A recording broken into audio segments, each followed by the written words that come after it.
On This Week in Murder, we look into a case that has gone unsolved after more than 30 years since the killing spree that began in April of 1992 in America's Midwest.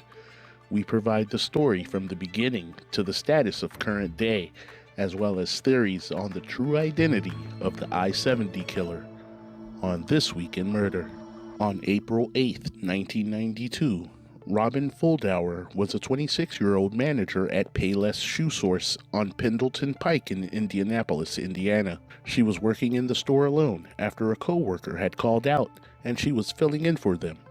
Around 1:30 p.m., she was forced to the back storage room and shot execution style. $100 was taken from the register. 3 days later, and roughly 690 miles from the first crime scene, on April 11th, 32-year-old Patricia Majors and 23-year-old Patricia Smith were working at the bridal shop that Majors owned, La Bride d'Elegance, located on East Kellogg Drive in Wichita, Kansas. They were waiting on a final customer who was running late. According to News 4, the store was due to close at 6 p.m., but a customer called needing a cummerbund for his tuxedo. He was on his way but didn't know if he could make it there by 6 p.m. Both women agreed to stay a few extra minutes, and when there was a knock on the door shortly after 6 p.m., Smith went to open it.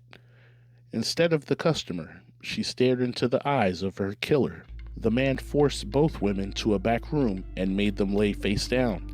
He shot Majors twice, Smith once. The store had a panic button, but the women never had a chance to get to it. As the killer was walking out of the store, the actual customer who was running late was walking in. The customer noticed the gun. They exchanged words. The man told the customer to go back to the store where he had the women tied up. He never turned his back to the killer and was able to walk away unharmed. He provided a sketch, a slightly built, red-haired man wearing a brown jacket with an Uzi-style gun. He did not see an escape vehicle. As in the first crime, a small amount of money was taken. On April 27, 1992, 40-year-old Michael McCown was running Sylvia's Ceramic Shop, a store right off Highway 41 in Terre Haute, named after his mother. Just after 4 p.m., someone walked in and shot Michael McCown, known as Mick, just 4 inches from his head. $50 was taken from the register. Michael was the I-70 killer's only known male victim. It is said that it's possible that the serial killer may have mistook Michael for a female, as he was known to wear long hair, and he was shot in the back of the head. 6 days later, on May 3rd, 1992, 24-year-old Nancy Kitts Miller was working at Boot Village, a Western footwear store in St. Charles, Missouri. She was also filling in for another employee and originally was not scheduled. Around 2:30 p.m., her lifeless body was found in the back of the store. Cash again was reported taken from the register. The final victim, Sarah Lynn Blessing, was a 37-year-old owner of the Store of Many Colors, a reflexology and gift shop in Raystown, Missouri. On May 7, 1992, she was found with a single gunshot wound to the back of the head by Tim Hickman, who was working inside of the neighboring video store just before closing. He says a man was leaving the store suspiciously and climbed a fence nearby. Investigators say that he provided the most detailed description to date of the I-70 killer, and Mr. Hickman has maintained he could identify the killer even today in a lineup. From the account of Hickman and the witness at the bridal shop, who has never been identified, both described a male, thin, mid-20s to early 30s, with brown or reddish hair and a stubble beard. If alive, the I-70 killer is believed to be in his early to mid-50s. While the suspect list is long, most names eventually hit a dead end. Take Harry Edward Greenwell, for example. On paper, he's a perfect match. A proven killer of shop clerks with a notorious lazy eye, similar to the sketches of the I-70 killer. But Greenwell was a predator of opportunity, driven by assault and robbery. He was 6'1" and nearly 50 years old during the spree. He doesn't fit the preppy, slight-build man Tim Hickman saw in Raytown. Then there's Neil Falls, the interstate drifter with a kill kit in his trunk. But Falls was a ghost, a man with no roots. The I-70 killer wasn't a ghost.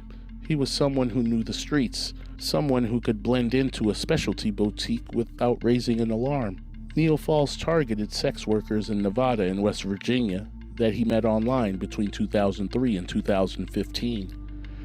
He would have been 22 in 1992 and is only tied to the case by geographics and appearance, as he was living in Greensburg, Kansas in 1992, but was still 100 miles away from the closest of the 6 murders. Also, killing out in public in the early stages, most notably killing businesswomen, to then switching to stalking and killing escorts in private later in life just doesn't seem likely. At 22 at the time, again, he was slightly younger than the late 20s, early 30s description witnesses describe as the I-70 killer. But one name consistently haunts the I-70 corridor, a man whose double life was so compartmentalized that he may have successfully hidden a second killing spree from the world for decades. Enter Herb Baumeister. To the world, he was a pillar of the Indianapolis community. He was a father of 3 and a successful master builder of a retail empire called Save-A-Lot. But by the spring of 1992, the mask of the perfect family man was beginning to crack. The logic for Herb starts with geography. The spree began in his backyard, Indianapolis, and moved west along the very highway he used for business trips to source inventory for his stores. But investigators found a deterrent. Herb is already a confirmed killer who targeted gay men that he strangled. The I-70 victims in our case were young women who were shot. How could the same man be a serial killer with 2 completely different MOs? But look at the victims of the I-70 killer. Petite women, brunette or dark hair, business owners. Striking similarities to that as Herb Baumeister's wife, Julie, like surrogates for the woman he was losing. Julie co-owned Save-A-Lot along with her husband, not to be confused with the Save-A-Lot store chain we know today. They in fact sued Herb Baumeister for trademark infringement during the time of the I-70 Strangler killing period. In 1991, Herb Baumeister moved his family to Fox Hollow Farm, an 18-acre estate in Westfield, Indiana. This during a time where he lost his business name due to the lawsuit, and the financial pressure of the new 18-acre estate could have caused a psychological break, shifting his focus from a sexualized strangulation to a more detached, mission-oriented spree against retail targets that reminded him of his failures.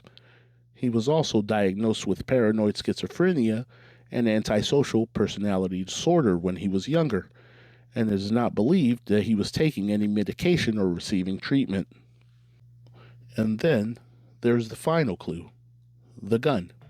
The I-70 shooter pistol wasn't your typical .22.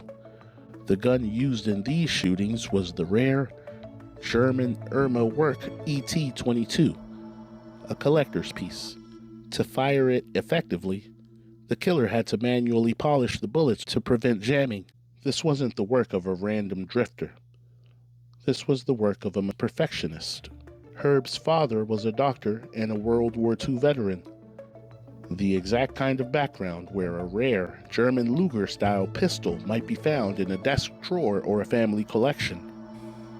Could Herb Baumeister be the man Tim Hickman saw walk out of the store of many colors? Was Herb Baumeister a master builder of a second, darker legacy? He committed suicide in 1996 as an arrest warrant was issued for him being linked to the death of at least 11 men. Bodies were found on and around his 18-acre estate. Today, the I-70 shooter remains one of the most infamous unsolved crimes of the American highway. But as DNA technology advances, the fragments found at Fox Hollow are finally speaking. Every new identification of a Baumeister victim brings us closer to understanding the true scale of his hunger. Is it possible that the I-70 Strangler and the I-70 Killer was the same person? Was Herb Baumeister responsible for 2 separate legacies of death? Or is there another shadow that still haunts the I-70 corridor? What do you think? Hit like and subscribe for updates on this story and more on the next This Week in Murder.